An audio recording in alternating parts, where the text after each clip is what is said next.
Buongiorno ragazzi, buongiorno. Allora, vediamo se oggi riesco finalmente a far uscire questo video un po' prima.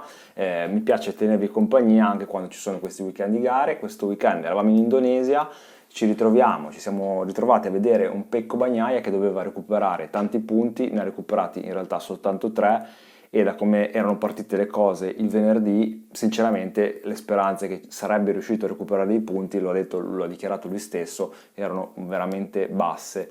Ne ha recuperati 3 perché, semplicemente perché durante la sprint di ieri, quindi sabato, Martin ha sbagliato, è scivolato, ha esagerato, perché in nessun altro modo si può descrivere questa cosa come un'esagerazione da parte di Martin subito nei primi giri, altrimenti anche ieri, anche durante la gara di ieri, sarebbe stata veramente difficile per Pecco che è riuscito a prendere qualche posizione in partenza, cosa che invece oggi domenica non è riuscito a fare. Il podio si conclude poi con Marc Marquez che è arrivato terzo, però appunto le gare ragazzi iniziano ad essere 5, quindi se c'è qualcuno che tiene per Ducati, visto che quasi tutti tenete per gli spagnoli, inizia a essere veramente difficile. Ieri chiaramente le speranze erano maggiori perché i punti si erano abbassati di più, però oggi poi, la domenica, cosa è successo? È successo che Pecco, come purtroppo non riescono a capire neanche loro da un po' di gara a questa parte malissimo, la moto rimbalza, quindi perde posizione al via ed è stato spiegato da Davide Tardozzi e anche dallo stesso Bagnaia, ma anche da Bastianini.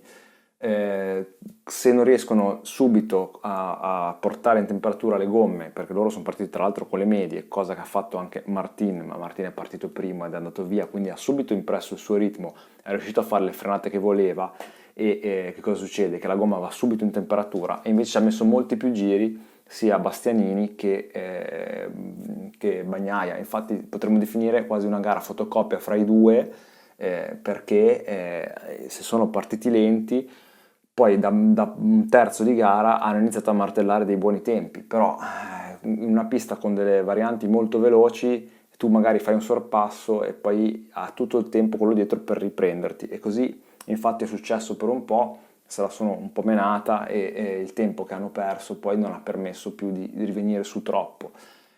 Inoltre di Gian Antonio che ha fatto perdere tempo, ha perso tempo con Marquez, al quale ha preso fuoco la moto, quindi non un bellissimo segno questo per Ducati. E che cosa è successo? È successo che Martin aveva il suo passo, Acosta che incredibile è l'unico che è riuscito a tenere botta, è l'unico KTM, cioè non solo l'unica KTM, l'unica casa che è riuscita a tenere botta a Ducati è stata proprio la KTM di Pedro Acosta.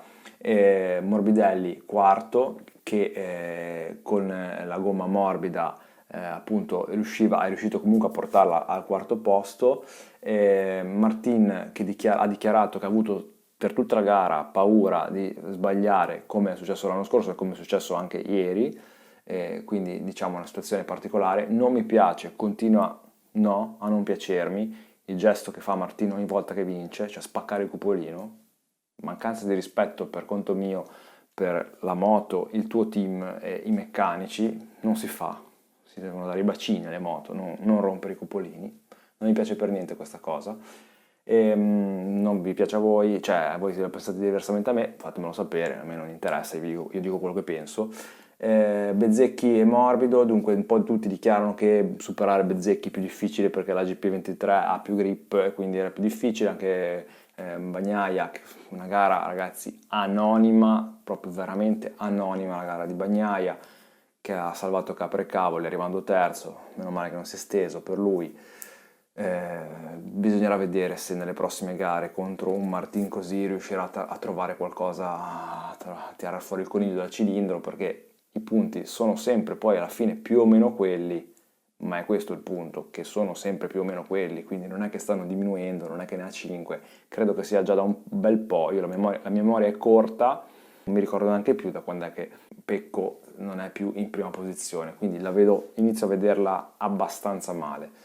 Voi la vedrete tutti benissimo invece perché tutti tenete per Martin. Mi fa veramente dispiacere il fatto che sia caduto Enea, perché Enea avrebbe veramente potuto recuperare su Acosta, lo stava andando a prendere, aveva un ottimo passo e invece si è steso, ha fatto il giro veloce e poi si è steso, ma d'altronde mi sembra di aver capito che è così quest'anno, sono tutti talmente tirati che oggi sbaglio io, domani sbagli tu e vince chi sbaglia meno. Frase che mi ricordo che anche gli altri anni è stata detta effettivamente.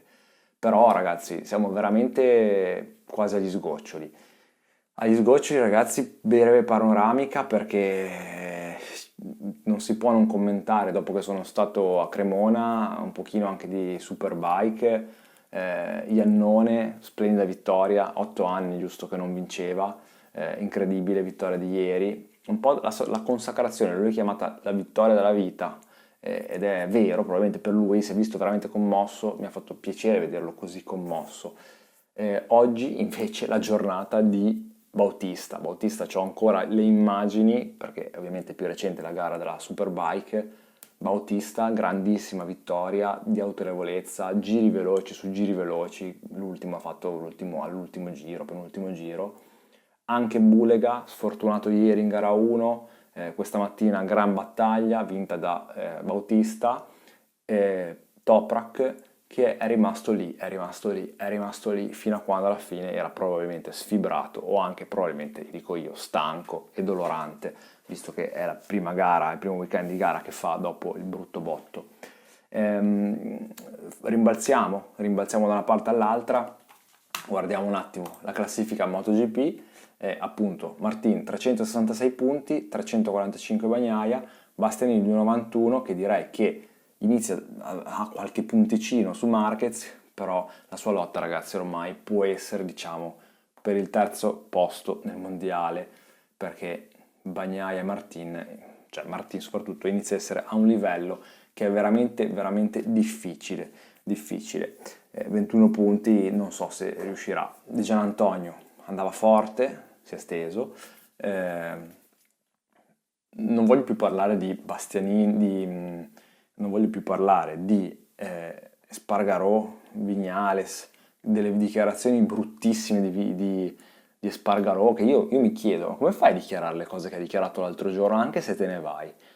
Cioè, il tuo amico che ti sente, perché sono amici, ha dichiarato della Aprilia non salvo niente, cioè ha fatto per tanto tempo dichiarazioni d'amore alla follia per la sua Aprilia, eccetera, eccetera. Ora della Aprilia non salvo niente, non c'è nulla che va.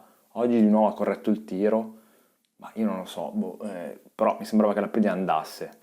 Quindi, il dubbio cioè, non pensa che poi la gente, alla gente invece di stare zitto, non pensa che la gente poi pensa male e dice ma sei tu che hai annunciato il ritiro e ora hai tirato i remi in barca. Vignales è inutile commentarlo perché tanto Vignales è l'eterna promessa che non fa mai niente e direi che ormai non farà mai più niente perché non penso proprio che ci saranno dei gran exploit nella sua carriera, credo. Cioè, ovviamente più del mio sì, certo, però io non sono un pilota. Andando a vedere i distacchi, vediamo che Quartararo 13 secondi, quindi comunque bene, perché Yamaha sta recuperando effettivamente, e Zarco anche, ragazzi Zarco anche perché ha fatto 15 secondi, poi sono tutti comunque valori falsati perché l'abbiamo visto, le Ducati stesse abbiamo visto che anche se Enea o Pecco possono avere i passi simili al primo, anche se comunque probabilmente avrebbe vinto Martin, le difficoltà enormi che ci sono a sorpassare sono evidenti e abbiamo quindi visto che se tu sei lì a 14 secondi non è reale valore, probabilmente magari poteva essere con un passo migliore Zarco, quindi magari poteva finire a 10 secondi su 27 giri, comunque non è male, cioè se potevamo veramente farci delle grasse risate all'inizio dell'anno, adesso non più di tanto. Luca Marini si ritirassi, giusto il crash all'inizio gli è andata benissimo che non si sono fatti male, è stata veramente fortuna. Io penso per questo mondiale che in Ducati, secondo me in Ducati Bologna si stanno veramente mangiando le mani per non dire altro. Io sono quasi convinto che sia più una decisione al 60% fra proprio il team corse. Secondo me, ragazzi, è più una decisione Germania al 60% e il peso dell'Italia del 40% secondo me. perché non la capisco proprio questa scelta, è proprio una scelta che non riesco a capirla. Con un pilota comunque, torno a ripetere, per la fretta di decidere, abbiamo comunque Enea che l'anno scorso ha perso l'anno, è vero che Marquez comunque ragazzi è l'8 volte campione del mondo, però io torno a ripetere, non so perché adesso ho tirato fuori l'argomento, perché mi andava di farlo, Marquez si è già espresso comunque, Enea no, quindi aver deciso tutto in anticipo è la fretta di decidere le cose prima del tempo, ragazzi, è così per me, perché io voglio vedere se oggi se Enea fosse già stato confermato in Ducati, l'avessero deciso 2 Gran Premi fa, che lo confermavano, avessero rimandato la decisione a 2 Gran Premi fa, quindi a fine agosto, io voglio vedere uno, non dico che avrebbe fatto di più Enea, ma comunque ragazzi, Enea è davanti a Marquez nel mondiale. Pochi punti, ma Enea è davanti a Marquez. Ha vinto le sue gare, cioè ne ha vinta una, va bene, ha vinto Marquez, ne avrebbe potute vincere in realtà qualcuna in più, ma ha vinto pure Enea, quindi cioè, non lo so, io avrei tenuto Bastianini e Bagnaia, non lo so, non mi sarei fatto andare via Martin sicuramente ragazzi, cioè Martin vince il mondiale, cioè Martin vince il mondiale, cioè, sto guardando gli ordini di arrivi, i punti, cioè, Martin vincerà il mondiale, ok è vero che Bagnaia ha 7 vittorie e Martin ne ha 3, 4, è vero, me lo sono segnato, era da maggio che non vinceva in Francia, Martin, gara lunga. Però ragazzi è lì, cioè è sempre lì, è costantemente sempre più veloce praticamente, ragazzi. Cioè, non lo so, vabbè, follia, secondo me si stanno pentendo, no? Secondo me si stanno pentendo. Avete visto che è uscita Multistrada V2, le fotografie rubate? Facciamo un discorsetto su Multistrada V2, chi arriverà alla fine di questo video potrà dirmi sì, no, cosa ne pensa?